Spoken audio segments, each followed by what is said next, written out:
तो इसमें क्या है, हमारा एक सवाल है वर्गमूल 5 गुना में वर्गमूल 14। ठीक है। अब इसके बाध्य गुण 1 और 5 बढ़ेंगे और 14 के बाध्य गुण कितने बढ़ेंगे, 2 और 7। तो इनमें कोई कॉमन नहीं है।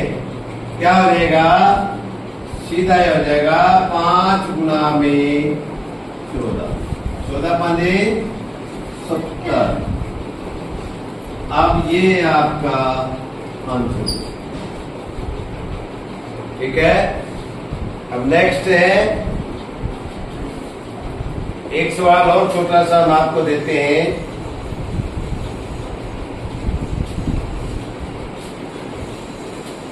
वर्गमूल 81 गुना में वर्गमूल 9, यही है, मल्टीप्लाई है ना ये भी।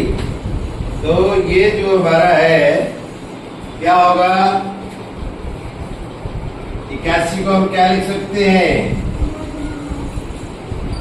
गुना में 9 को भी लिख सकते हैं 3 गुना में। अब ये क्या हो जाएगा, इसके भी गुणा कर दो, 3 गुना में 3, 3 गुना में 3, वर्गमूल 3 गुना में वर्गमूल 3 गुना में 2 के जोड़े बताए थे वर्गमूल में। ठीक है। तो ये बाहर आ गया 3, इस जोड़े में से ये आ गया बाहर 3, फिर गुना में ये बाहर आ गया 3 क्या 27। दूसरी विधि क्या है इसकी, दूसरी विधि ये होगा वर्गमूल 81 गुना में वर्गमूल 9।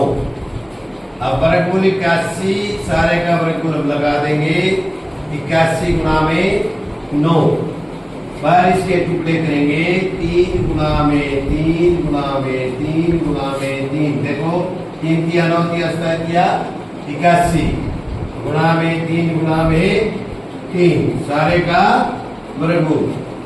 एक जोड़ा, 2 जोड़े और 3 गुना में 3 गुना में 3 क्या 9 किया 27। ये आपका उत्तर होगा। आपकी मर्जी है, अलग अलग करें या इकट्ठा करें। जब कड़ी हाथ में क्या है, ताकत बराबर है, तो उन सबको गुणा करनी है तो सबको इकट्ठा गुणा कर सकते हैं। अब ये तो है वर्गमूल में। मान लो ये है 2 की 3 गुना में 5 की 3 गुना में 7 की 3 को हम लिख सकते हैं 2 गुना में 5 गुना में 7, और इसकी पावर आ जाएगी सारे की। ये हमारा इसका आंसर होगा। ऐसे भी हम लिख सकते हैं। ठीक है, दैट्स ऑल।